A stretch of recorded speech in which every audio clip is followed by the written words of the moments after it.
En un rincón del alma donde nacen las estrellas, Alejandro teje cuentos de pasados y querellas. Entre gigantes de piedra y gatos bajo la luna, cada relato es un puente que al corazón se acuna. Canta corazón las historias de Alejandro. Hola, bienvenidas y bienvenidos a los relatos de Alejandro. El relato de hoy está basado en hechos reales, cosa que lo hace bastante interesante porque son cosas extrañas que han ocurrido a personas de verdad, por lo cual creo que lo hace más interesante todavía de los cuentos que son ficticios totalmente. En total son 5 cuentos de una colección que se llama Etéreos, que podéis encontrar en ahumada.es. Pero el que os voy a contar hoy es el primero y se llama La señora en la habitación. Yo tenía unos 8 años y estaba de vacaciones con mis abuelos en la ciudad de Rancagua. Vivían en una casa de adobe con anchas paredes en la parte antigua de la ciudad. Era muy vieja y para mí también enorme. Debía tener por lo menos unos 100 años, que para un niño pequeño es mucho tiempo. Aunque en Chile las casas antiguas rara vez tenían más que eso. Los terremotos se aseguraban de ello. Me gustaba esa casa. Me sentía cómodo en ella, ya que me daba una extraña sensación de seguridad con sus viejas paredes de adobe de más de 1 metro de anchura que habían aguantado más de un temblor de tierra y mantenía la casa fresca en verano. El tejado tenía tejas, algo que yo solo veía en libros cuando el resto del año estaba en Valparaíso en un bungalow recién construido en el Cerro Placeres. Cuando se lo conté a mi abuela, me dijo que las tejas no daban más que trabajo. ¿Por qué?, le pregunté mirando el tejado, que estaba igual de quieto que el día anterior. El viento y los gatos las mueven, me contestó. ¿Los gatos? ¿Por qué?, le pregunté, ya que no imaginaba que podía tener una teja tan interesante para un gato. Buscan nidos de pájaros y ratones, aseveró. Yo ya estaba empezando a imaginarme un montón de ratoncitos alados que salían de un nido cuando me preguntó: ¿tienes algo que hacer? Yo sabía que la respuesta a esa pregunta debía ser: sí, abuela, estoy muy ocupado. Pero siempre se me dio muy mal el mentir, así que le dije: no. ¿Por qué? Esperaba que me dijera que debía hacer algo útil, como estudiar o ayudar a algún mayor, y lo hizo, pero con algo más entretenido. Cuando veas a un gato por el tejado, coges la manguera y le das un buen chorretón de agua, que al buscar nidos mueven las tejas y cuando llueve hay goteras en casa. Estaba claro que ayudar a mi abuela era bastante más entretenido que las cosas que me pedía hacer mi abuelo, que eran estudiar, limpiar y quedarse quieto sin hablar. Mi hermana, que era 1 año mayor que yo, se llevaba mucho mejor con él, pero yo no. Así que pasaba casi todo el rato jugando al gato y al ratón con él para que no me viera y se le ocurriera algo que debía hacer. Decidí ayudar a mi abuela y pasé días subiéndome en alguna silla o donde podía para ver si lograba ver algún gato, pero nunca vi uno. Un día, dando mi ronda buscagatos, vi a mi abuela bajando por una escalera que había colocado para subir al tejado. Yo, que no sabía que las abuelas podían subir a los tejados, me acerqué intrigado preguntándome si había visto algún gato. Al llegar a su lado se lo comenté. Me miró extrañada hasta que recordó de qué estaba hablando. Ah, no. Estaba subiendo el charqui al tejado para que se seque al sol. Yo, que era niño moderno y bastante preguntón, le dije: ¿qué es charqui? Es un tipo de comida para viajes largos, me respondió. ¿Qué tipo de comida?, le pregunté, mientras se alejaba camino a una de sus múltiples cosas que siempre tenía que hacer. Rara vez vi a mi abuela haciendo algo para relajarse. Se giró y me dijo: ¿no se supone que tienes que mantener al gato alejado? Con la mirada ya no de mi abuela, sino que de la profesora con años de experiencia enseñando a niños pesados y preguntones. Mamita, ¿me da un poco del charqui ese?, Le pregunté, tratando de sonar lo más formal posible y usando el nombre cariñoso que mis hermanas y yo teníamos para la abuela. «Charqui», me contestó. «Sí, solo uno. Sube tú y coge uno de la derecha, que ya están listos. Asegúrate de no mover ninguna teja». La respuesta me sorprendió. Nunca nadie me había dejado subir a un tejado. En ese segundo, mi abuela se ganó un trocito de mi corazón y se lo quedó para siempre. Todavía recuerdo el momento con cariño, pero no solo por subir al tejado, sino que el hacerlo empezó una pequeña aventura de esas que no se olvidan y te dejan pensando para el resto de la vida. Era una escalera casera, hecha con 2 ramas de árbol rectas y largas, con ramas cortas como peldaños. Subí paso a paso con cuidado y al llegar a la altura de las tejas se abrió un mundo nuevo que jamás pensé que podía existir. Un sitio enorme de la casa, lleno de sol y cielo abierto y donde nadie me estaría obligando a estudiar. Di mi primer paso y sentí la fragilidad de la teja bajo mi peso. Decidí que lo más lógico era pisar las que hacían de canalón, ya que parecían tener algo más de apoyo por debajo. Miré hacia la derecha y vi encima de unos papeles unas tiras de diferentes grosores de algo oscuro de no más de 5 centímetros de largo. Me senté en una teja antes de coger una. Me sentía más seguro sentado que de pie sobre las tejas, que parecían muy frágiles, ya que no eran como las modernas que encajan entre sí como un puzzle, creando así una estructura sólida y bastante fuerte. Estas eran todas independientes y se movían cada una por su cuenta. Comprendí por qué al gato no le costaba moverlas. Cogí uno de los charquis y lo olfateé. Olía levemente como a carne de barbacoa.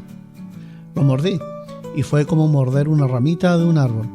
Al principio parecía ceder, pero después era duro como la suela de un zapato. El sabor, inicialmente muy salado, acababa con un toque a carne de barbacoa demasiado hecha.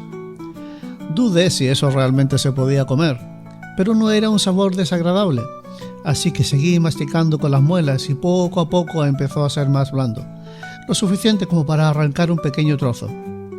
Era como comer un chicle viejo y muy salado. Mientras masticaba, miré a mi alrededor. Desde esa altura podía ver la forma de toda la casa. Era una especie de U cuadrada, con uno de los lados más largo que el otro. El centro de la U era a cielo abierto, donde había un pequeño jardín al cual daban el comedor y la cocina. Yo, desde donde estaba, justo podía ver la puerta de la cocina y a mi abuela haciendo algo dentro. Era como estar en otro mundo. «¡Álvaro! ¿Pero qué haces allí arriba?». El grito de mi tía me trajo de vuelta a la realidad dándome un susto. «Estoy comiendo charqui y cuidando de las tejas», le respondí. Mi tía, que me conocía bien, no me preguntó nada acerca de eso de cuidar tejas y me respondió: «Baja de allí, que te puedes caer». Pero yo tenía una frase mágica que podía ser un salvoconducto para cualquier situación, incluso con mi padre y mi madre. «La mamita me ha dado permiso». Mi tía miró a su madre y ésta le dijo: «No se puede tratar a los niños como si fueran de cristal. Déjalo, que aprenda». «Ten cuidado», fue lo único que me dijo mi tía. Cuando la matriarca de la familia daba su opinión, esta no se discutía. Me gustó eso de que mi abuela estuviera de mi lado. Se notaban sus años de experiencia como profesora, aunque eso yo ya lo sabía. Me enseñó a leer a los 4 años y a los 5 ya leía las novelas de ciencia ficción de mi padre. Todo gracias a ella. Me di cuenta que el lado de la casa donde yo estaba era un poco más largo que el otro donde estaba la cocina. Yo había visto una puerta en esa parte, pero nunca le había hecho mucho caso. Esa sección de la casa daba un área abierta, parte tejada, que tenía habitaciones donde mi abuelo guardaba sus herramientas. El galpón le llamaban, y siempre pensé que detrás de esa puerta no había más que herramientas o restos de múltiples inventos de mi abuelo. Algo me dijo que era un buen momento para bajar del tejado e ir y mirar esa habitación. Me puse de pie y con cuidado me acerqué a la orilla donde estaba la escalera. De pronto, el bajar parecía mucho más difícil que subir. Mi abuela seguía en la cocina, pero estaba concentrada en sus cosas. Cogí la parte de arriba de la escalera y con cuidado me giré para poner el pie en el escalón más alto. Pude sentir la mirada de mi abuela en mi espalda y eso me dio más seguridad. Empecé a bajar con mucho cuidado, asegurándome de poner bien el peso en cada peldaño, como siempre veía hacer al gato de mi hermana cuando caminaba por sitios difíciles. Finalmente llegué al suelo, me giré y sonreí a mi abuela, que también me sonrió. Caminé siguiendo ese lado de la casa para entrar en el galpón. Inmediatamente a mi izquierda estaba una de esas habitaciones y la puerta estaba un poco abierta. Me acerqué y empujé la puerta, pero lo que vi no era lo que esperaba. En vez de ser una habitación llena de trastos y cajas, allí vivía alguien. Había una cama de hierro de esas con bolas de bronce en las esquinas, con la colcha echada a un lado como si acababan de levantarse. Un velador, mesita de noche, un armario y un mueble con cosas que parecían de mujer, como un cepillo de pelo igual al de mi abuela. Me extrañó mucho al ver todo eso. Yo conocía las habitaciones de todos y nadie dormía en ese lado de la casa. ¿Dónde estaba esta persona? Yo había estado en el tejado muy cerca y desde allí habría visto a cualquier persona ir al baño. Aunque no sé por qué, salí con cuidado de la habitación y me dirigí a la cocina para preguntar a mi abuela quién dormía allí. Vi que a los pies de la escalera estaban mis dos hermanas mirándose a la cocina y se oían voces que discutían. Paloma era 1 año mayor que yo y Daniela casi 4 menos. Las dos parecían preocupadas. Al llegar junto a ellas, vi que los que discutían eran mi padre y mi abuela. «¿Qué pasa?», les pregunté. «Papá se ha enterado de que estabas en el tejado», me respondió Paloma, mi hermana mayor. «Pero si no estaba en casa, ¿cómo se ha enterado?», le pregunté. Ninguna me respondió, pero Paloma y yo nos giramos hacia mi hermana pequeña, Daniela, que nos miró con cara de ofendida. «Yo no fui», nos dijo. Daniela tenía unos 4 años y siempre sabía todo lo que pasaba y dónde estaban todas las cosas perdidas. También le contaba todo a nuestra madre, pero por otro lado, nunca mentía. Las voces de los adultos subieron un poco de tono. «Pero hijo, si tú hacías lo mismo de pequeño. Y buena bronca me caía cuando moví alguna teja, y ni hablar cuando me caí. Y aprendiste a tener cuidado. Déjalo ya. Le he observado y Álvaro tiene cuidado. El responsable del niño soy yo, y aunque estemos en su casa, usted no puede tomar decisiones así sin mi consentimiento», le respondió mi padre con tono enfadado. En ese momento ocurrió algo que yo jamás pensé que vería y ni siquiera que era posible. Mi abuela soltó una enorme bofetada a mi padre. El tiempo pareció detenerse, mientras el sonido como un latigazo se movía por la casa. Mis hermanas y yo, al mismo tiempo, dimos un paso atrás, tratando de alejarnos de esa lucha de gigantes. «Nunca jamás vuelvas a hablarme en ese tono. Soy tu madre y me debes respeto. Esta es mi casa, y en tu ausencia, las decisiones con respecto a los niños las tomo yo», le dijo mi abuela con voz de matriarca. Nosotros no esperamos a ver qué pasaba después. Como por arte de magia, los tres estábamos ya en la otra punta del galpón, detrás de una enorme taladradora que mi abuelo había comprado para una mina de cobre que tenía cerca de la cordillera. «Le ha dado una bofetada a papá», dijo Daniela, todavía asimilando lo ocurrido. «Te va a caer una buena bronca por eso», me dijo Paloma. «No ha sido la abuela pegando a papá. Ha sido una madre enseñando a su hijo a no ser un mal educado», le respondí. «Pero es papá», dijo Daniela. «Pero antes que eso, es el hijo de la abuela. Nunca habíamos visto a nuestro padre como el hijo de alguien. Obviamente sabíamos que la abuela era su madre, pero nunca se nos ocurrió que la relación madre-hijo todavía existía. Para nosotros simplemente eran 2 adultos de la familia». Después de un rato nos aburrimos y volvimos hacia la casa. Antes de llegar al pequeño jardín central, pasamos al lado de la puerta de la habitación. «¿Tú sabes quién duerme allí?», pregunté a Daniela. «¿Dónde?». Me detuve, no estaba a más de 3 metros de la puerta. «Esa puerta», le contesté apuntando con el dedo. «Allí no duerme nadie. Está llena de trastos del abuelo». «¿No es verdad? Yo acabo de estar y es la habitación de alguien. Mira, ven», le contesté, mientras me acercaba a la puerta y la abría, seguro que la habitación seguía vacía, ya que nadie había pasado por allí todo ese rato. Los 3 entramos. La habitación seguía exactamente igual. «¿Alguien ha limpiado todo esto?», dijo Paloma. Hace unos días estaba llena de cajas cubiertas de polvo. Un ruido metálico nos llamó la atención y los tres miramos hacia la cama. Había una señora llena de arrugas, con aspecto de muy mayor, tumbada en la cama. Estaba tapada con la colcha como si hiciera frío, pero lo más raro es que nos miraba con los ojos bien abiertos y expresión asustada.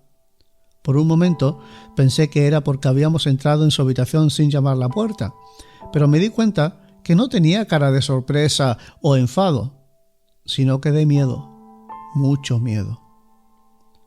Nunca la había visto antes y sospeché que ella a nosotros tampoco.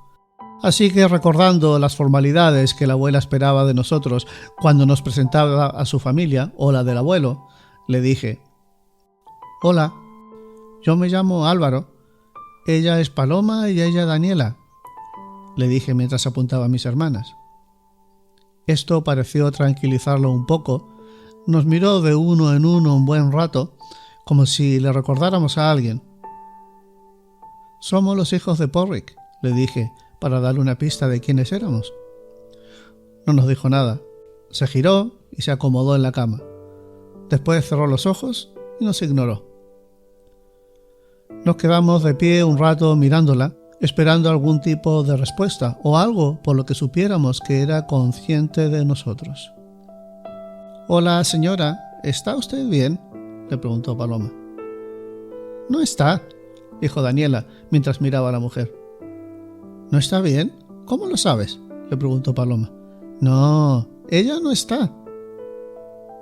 «¿Quién no está?», le pregunté. «Pues ella». «Claro que está», le respondí. «¿No la ves allí?», dijo Paloma casi a la vez.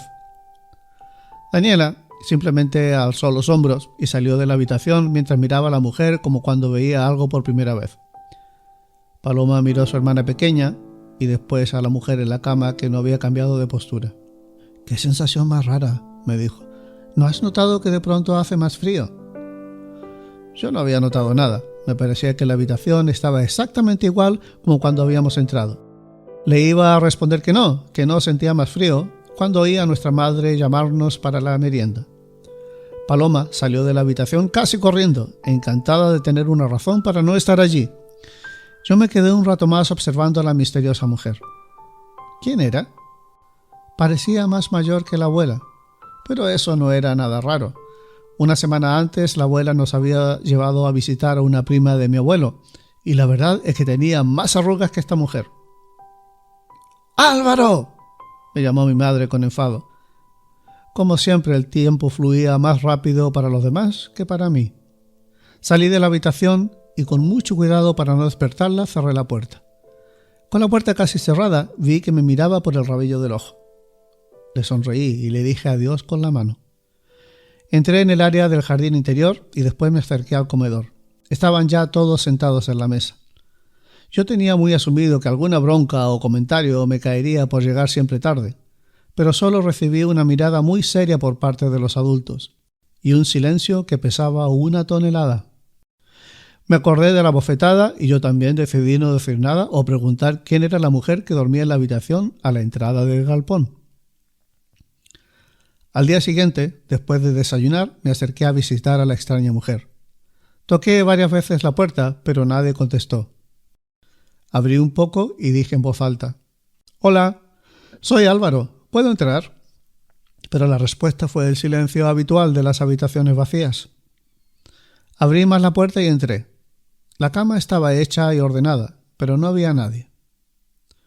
¿Cómo se las arreglaba esa señora para moverse por la casa sin que nadie la viera? Salí de allí y cerré con cuidado la puerta. Mirando el área del galpón, vi que la puerta para los coches que daba a la calle Sañartu tenía una puerta más pequeña para las personas. Decidí que la mujer no era familiar nuestro, sino que alguien que alquilaba la habitación y salía y entraba por la puerta del garaje. No era sorprendente que el día anterior le diéramos un susto, pero todavía quedaba el misterio de dónde hacía sus necesidades. ¿Que dónde hace cacas?, me repitió Paloma. «Supongo que en el baño del galpón», siguió. «¿El galpón tiene un baño?», le pregunté extrañado, pensando que conocía toda la casa. «Sí, está detrás del estanque de greda. Mira, ven». Pasamos la artesa y justo detrás del estanque de greda, una especie de cisterna con forma de jarrón gigante, había una pequeñísima habitación que nunca había visto. Dentro había una ducha y una taza de baño. Era tan pequeño que si te duchabas, seguro que mojabas toda la taza. Entonces seguro que le arriendan la habitación a esa señora, le dije a mi hermana. Seguramente, me contestó. Miré el pequeño baño y no parecía que lo usara alguien. Estaba todo sucio y lleno de polvo, todo lo contrario de la habitación que estaba limpia y ordenada. Pero como con los adultos nunca se sabe, lo dejé pasar. Habían pasado más de 2 semanas cuando, después de una de mis aventuras por el tejado de casa, pasé junto a la habitación y oí a alguien toser muy fuerte. Me detuve y escuché con más atención. La señora misteriosa parecía tener un ataque de tos. Me acerqué y toqué la puerta. «Hola, ¿está bien?», pregunté, pero nadie me contestó. «Soy Álvaro. Hola», dije mientras empujaba la puerta con cuidado. Esta cedió suavemente y pude ver a la señora sentada en la cama respirando con dificultad. Entré y le pregunté: «¿Quiere algo? ¿Un vaso de agua?». Pero me ignoró. Respiró profundamente, como después de un ataque de tos fuerte, y se recostó en la cama. «¿Quiere algo?», le volví a preguntar, pero nada. Sospeché que era sorda, así que me acerqué y con dudas le toqué el brazo. Lo movió con sorpresa y abrió los ojos. Al verme, de nuevo me miró con miedo. Claro, si era sorda le había dado un susto de muerte. «Perdón, lo siento mucho», le dije. Pero aunque más tranquila, solo me miró. Después cerró los ojos, e igual que la primera vez, me ignoró. Salí de la habitación y, aunque sabía que no me podía oír, cerré la puerta con cuidado. Decidí coger un folio de papel del escritorio del abuelo y escribirle algún mensaje. Camino a su despacho, en el pequeño jardín en el centro de la casa, pasé junto a Daniela, que estaba entretenida mirando un pequeño escarabajo. «¿Has vuelto a verla?», me preguntó. «Sí, resulta que es sorda. Por eso se asusta y no contesta». Paloma, que estaba ayudando a la abuela en el comedor, nos oyó hablar y se acercó.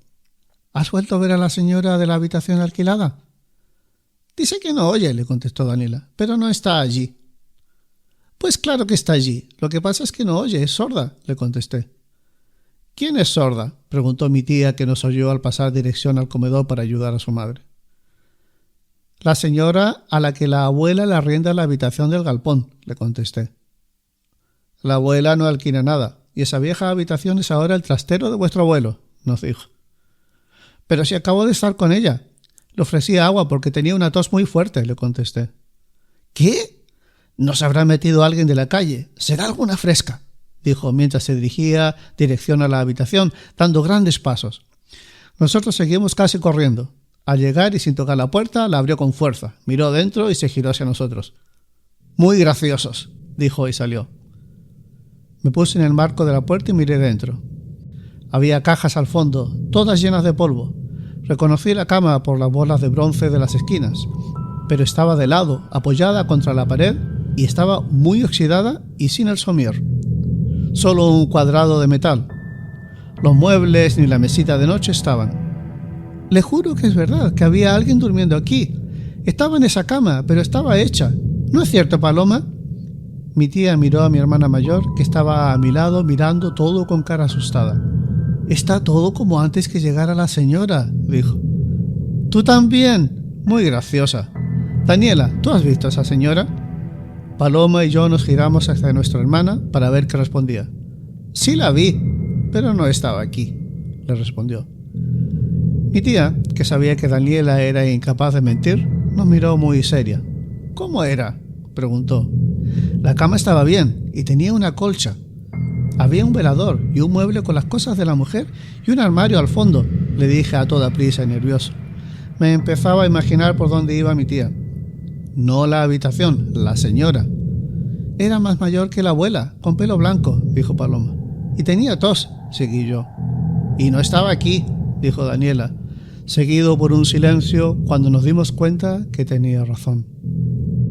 Nuestra tía, más blanca de lo normal, nos miró y nos dijo: «La última persona en dormir en esta habitación fue la tía Carlota. Era tía de vuestro abuelo, Murió de bronquitis cuando yo estaba en el instituto, mucho antes de que ustedes nacieran.